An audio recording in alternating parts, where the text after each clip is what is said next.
Good morning. Welcome to the Saturday Morning Coffee Jams. I'm Todd. I'm your host, and we're going to be spinning some vinyl from Bryan's personal collection today. In studio guest is Bryan Kuntz, blogger of This Ain't No Summer of Love. He's going to be joining me. We're going to play a couple records from his personal collection today. And hello, Bryan. Welcome. Good morning. Thanks for the invite, Todd. Very cool. So we're going to start off with actually a Jefferson Starship record called Modern Times from 1981. Actually, you know, when first as I'm reading his what he's going to bring in, I see Jefferson Starship, and I'm thinking, we built this city. Yeah. And this is, from what I understand, this is not. This is kind of just pre that, and a very cool record. So we're going to start off with that. This is Jefferson Starship, Modern Times from 1981. You're listening to the Saturday Morning Coffee Jams on Signet Radio. Turn it up.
Now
listening to the Saturday Morning Coffee Jams on SignetRadio.com. That was side one of Jefferson Starship Modern Times from 1981. As I said in the intro, my special guest in studio is Bryan Kuntz, blogger. How you doing, Bryan? Good, Todd. How you doing this morning? Very well. Let's. Why don't you tell everybody about your blog, what you do on there, and what you got cooking. I do a blog called This Ain't the Summer of Love, and I've been doing it since 2008. And it started off as kind of a hobby thing. I just share a lot of old collectible, like concert flyers, posters, and try to promote local bands, shows. I promote national bands as well when they come through. I try to just anything that kind of catches my interest. I hope other people might be interested in it too and take a minute to look. And when I get out to some local shows, I'd like to film if I can and throw up some video and show people what they're missing. If they don't make it out to some great shows, they're missing a lot of great local bands.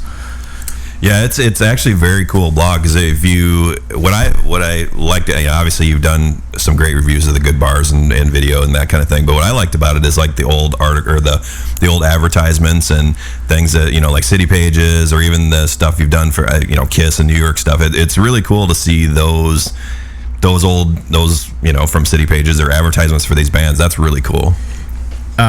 Paper history, that old archival stuff. I like the exact date. I like to know exactly what day the show was. And right. Those ads, and a lot of those shows had multiple ads. Bands would be added to a bill or drop off a bill. So you might have ads that have 3 bands and 2 of them didn't even appear on the actual show by the time the show happened. So that's cool. Do you did you save the whole everything, or do you cut the ads out and you have a place for those? How do you archive them? I trim them, usually much to some people's horror, but it's been something I've been collecting for my whole life basically. But I'm working on a pretty large purchase that I made about almost a year ago right now. It's City Pages going back to 1983. Oh wow. So it's almost the entire history of Twin Cities music, local and the big national shows that came through. And a lot of people would probably be interested in those big national shows, but I'm really having a lot of fun looking at the local history and seeing a lot of bands how active they were. I've heard of these bands for years, but I didn't live here at the time, and I was too young to be in that 80s hard rock metal scene down here.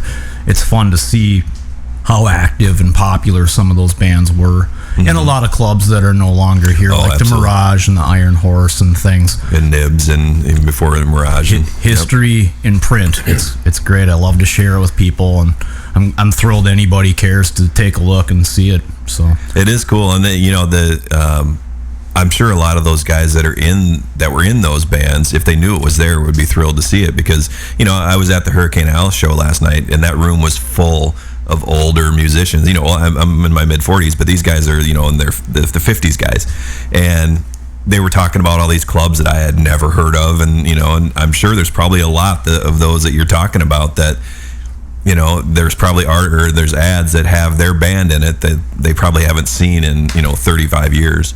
There are, and there are actually some pretty good Facebook group pages if you kind of dig around. Yeah, the Mirage one. I liked the I Rock the Mirage page. There are some other ones for other clubs like that. I think there's an Iron Horse page. Yes, there is an Iron Horse one. Yeah, I drank at the Iron Horse or something stupid. Just type in in the search, and it's amazing how many people are. I thought. When I started, I'm sharing something kind of, cool. And I know people kind of collect that stuff. A lot of people save their ticket stubs and their old advertising. And, for a national show like Kiss, they'll have a little plastic baggie of the confetti that gets shot out at the end of the show. So it's cool to see all that stuff and what people save over the years. So, I love to share it. And, like I said, I like to put out the word if there's a good local show coming up in the next, day or two or whatever. I like to give a little notice to people that they should get out and maybe check out some bands. So what's the link? It's a lot. It's www.thisaintthesummeroflove.blogspot.com. and I obviously didn't think that out thoroughly when I set up my page. I didn't realize, but yeah, just Google "This Ain't the Summer Love" and you'll find it. Go right to it. Yeah. And again, there's a lot of cool stuff on there. If you go back a little bit, you'll see probably a couple really good reviews of good bar shows, which I always like. So I'll have another one coming up within the next week.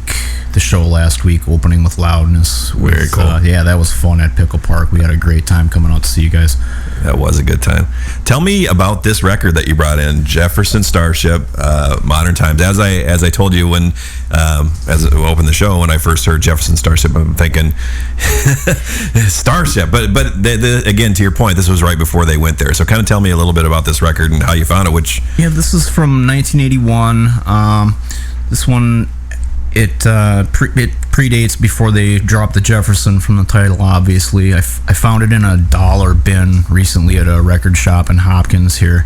And I know quite a few albums in their catalog. This one I didn't really know. I picked up and looked at the song titles, and Find Your Way Back is the first song. So I'm thinking, okay, it's going to be basically a KQ kind of thing. And put it on the record player at home, and lots of guitars. People that would dismiss this maybe from just the album cover or the fact that they just think of We Built This City a couple years Right. later. This is not that record at all. This is a very guitar heavy record with if you really like 70s style AOR, if you just want to turn it, it's not an album where you're just going to listen to one track and skip around to find another good track. If you're into listening to full albums, which this show, if you're listening Absolutely. to, obviously are into listening to a full record, this is a really good one. So far, I'm liking it. So it's as typically happens with me. If I hear something like this, I'll probably be on the internet this afternoon tracking it down, or calling my friend Danny over at No Name Records saying, "Hey, well, you got this over in the bin?" Which is probably, if I do, I'll probably text him as we're doing the show here and see if he's got it. He'll pull it out of the dollar bin and throw it in the $5.99 bin. Yeah, He knows you're coming. Don't call in advance. Just drop go. in. Yep. Well, it's funny because he does. He sees something that he thinks I like, and he'll send me a text. And I have I need to get down there because I have a pretty good stash of stuff that I need to pick up. So let's play side two. This is Jefferson Starship, Modern Times from 1981. You're listening to the Saturday Morning Coffee Jams on SciNetRadio.com.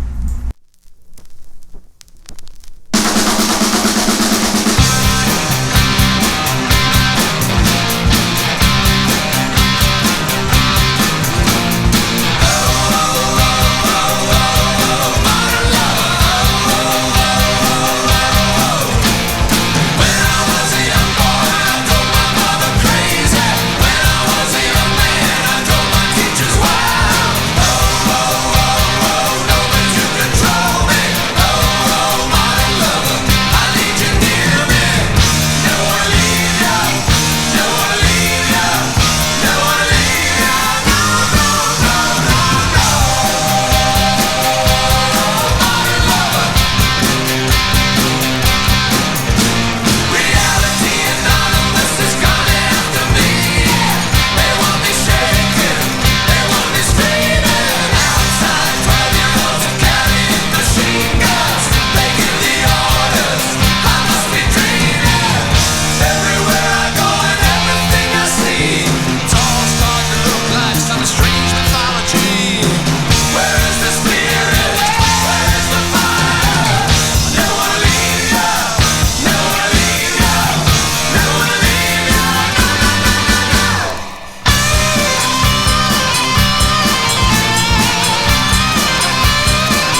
listening to the Saturday Morning Coffee Jams on SignetRadio.com. That was Jefferson Starship Modern Times from 1981. Once again, my in-studio guest is Bryan Kuntz, a music blogger, music fan, and friend of mine. He brought these, actually, the two records we're playing today, he brought those in for me, and those are from his personal collection.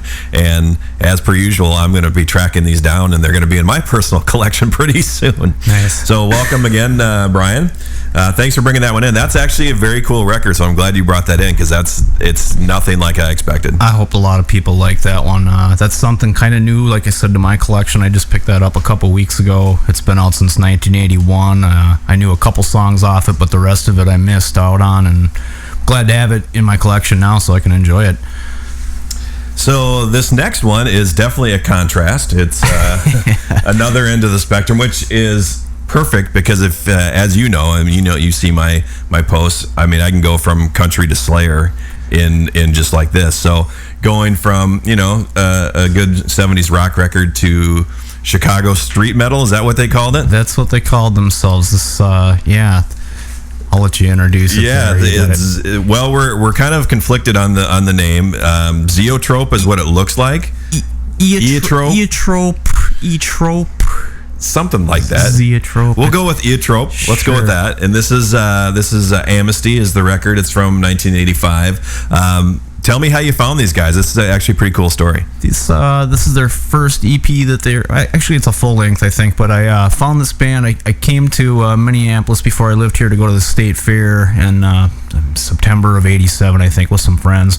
And we went record shopping. Before we went to the State Fair, we were at this old place that you were familiar with, Northern Lights. Yes, and, great record store. They used to have tons of flyers. It was only a block away from First Avenue, so they had shows, advertised in the window. And I spotted the Suicidal Tendencies flyer, and it was the same day. It was that afternoon, later that afternoon. So we called our friend and said, hey, don't pick us up for the State Fair. We're going to go to the Suicidal Tendencies concert. Well, this band was the second band on the bill. There was another local band called the Bastards. They're like a hardcore thing. I'm not real familiar with them, but these guys really stood out right away. Their drummer was their singer, and they're a speed thrash kind of metal band. So that was the first time I ever saw a guy that played drums in a band like that able to sing while he played drums. It was pretty impressive. And he wound up later going on to be in the metal band Trouble for some years. So it's it's something that I've had for many years. It's not, I don't find it in too many people's collection. We've got a mutual friend, I think, that's listening today. He knows it well. Me and Mark. him Mark, we've discussed it a few times. He's aware of this band, so thought we'd bring in something a little obscure for people that maybe they hadn't heard before. Excellent. Well, let's give this a try. This is Eotrope, Amnesty from 1985, and you're listening to the Saturday Morning Coffee Jams on SignetRadio.com. Good shooting, Colonel. Blast your elbow down. Yeah. Sailors, stop spraying. Conserve your ammo.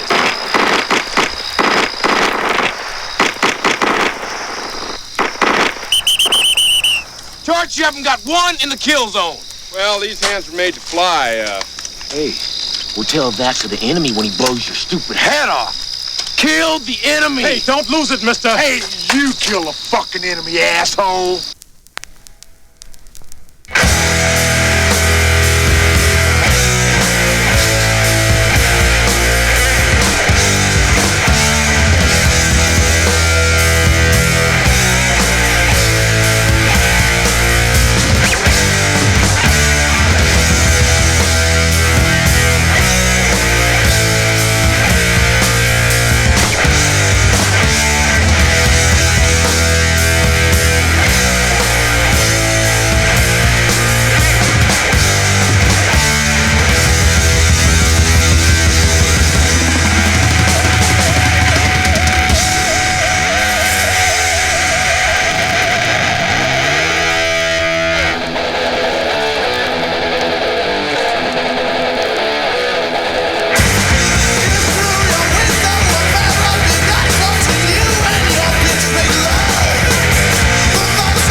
You're listening to the Saturday Morning Coffee Jams on SciNetRadio.com. That was side one of E-Trope.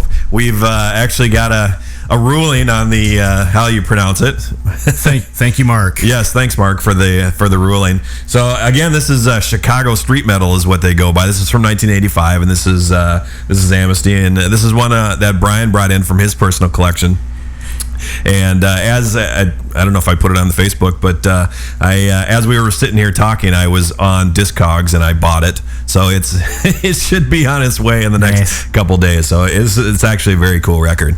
Dangerous to have guests in the studio bringing you albums that you don't already have. Yes, it happens a lot. Or if I see something on, like if people on Facebook listen to something I don't have it, I'm like, I think I need that. And like I said, talking about Dan at No Name, he'll pop stuff he's playing at the store, and he'll designate whether it's an LP too. So nice, something pops up and it's like now playing something LP. Oh, I don't have that. Text, hey, throw that in my stash. What you played a couple weeks ago, the Flint. Oh, the Flint record, yeah. That was terrific. Yeah, I'd never heard that. I really enjoyed that. And that was from him. He had posted it on No Name. This is because he always does that. What they're playing in the store, and I'm like, By the way, speaking of covers, that's the worst I think cover. It's just a picture of three dudes, and it's not even they're not in the center of the picture. It's just one of the worst covers I've ever seen in my life. It rivals the Jefferson Starship cover. Well, that one from today. I think, as we were talking about off air when it was playing, the cover itself would have been fine, but if you look at the picture, it's pink and blue, so it's totally got that 80s thing going on, and pink ties, and yeah, exactly, pastels, square shaped no headstock guitars, kind of music. Yeah, the Steinbrenner or whatever that was. Steinberg, there you go. Great. So that kind of stuff. So I think if, like I said before, if you change the color on that, the cover's okay. But that Flint cover, that was just, and then it's not even the whole band. If you flip it over, it's got the whole band on the back, but on the front, it's just got the three guys. It's really strange. Well, it was a great record. Yeah. So again, why don't you plug your blog real quick so people can go check that out. One more time, get your pen out. www.thisain'tthesummeroflove.blogspot.com. And that's and tell them how you got the name. I took that from a Bloister Cult song. It's I spaced the name of the album that it comes off of. It's the Don't Fear the Reaper album, right? Correct. Agents of Fortune is the correct title for that album. But I like that song, and I listen to a lot of 60s, 70s, 80s, 90s music. I definitely appreciate things that were coming out of San Francisco scene in 67, but I also like bombast of the 70s. I like the Alice Cooper, the Kiss, the little more raunchier, kind of in-your-face bands. And I like the title from the Bloister Cult record, This Ain't the Summer of Love. It's kind of the end of the 60s. Right. Kind of, things are going in a little heavier direction, right. I think is kind of what that signifies. Psychedelics out. Yeah. It's time to turn it up really loud and in your face, melt your face kind of stuff. Absolutely. Very cool. Well, cool. We're going to flip this over and we're going to play side two of E-Trope, Amnesty from 1985. Again, thanks to Bryan for coming in, and make sure you definitely check out his blog. It's very, very cool. A lot of cool information, a lot of cool ads, a lot of cool reviews of bands, and go check that out. Thanks again for having me in this afternoon. Absolutely, anytime, and we'll do this again sometime very soon. We'll bring more of his collection in, which would be very cool, because then I'll end up having to buy more stuff, which is always fun. I don't mind doing that part. So here it is. This is side two of E-Trope, Amnesty from 1985, and you're listening to the Saturday Morning Coffee Jams on SciNetRadio.com.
been listening to the Saturday Morning Coffee Jams on SignetRadio.com.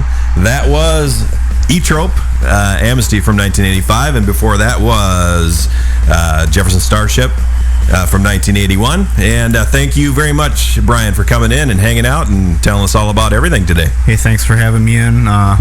We cannot be held responsible for any broken furniture after listening to that last one. That's a classic. Exactly. Thanks for tuning in, and check it out next week, Saturday Morning Coffee Jams on SignetRadio.com.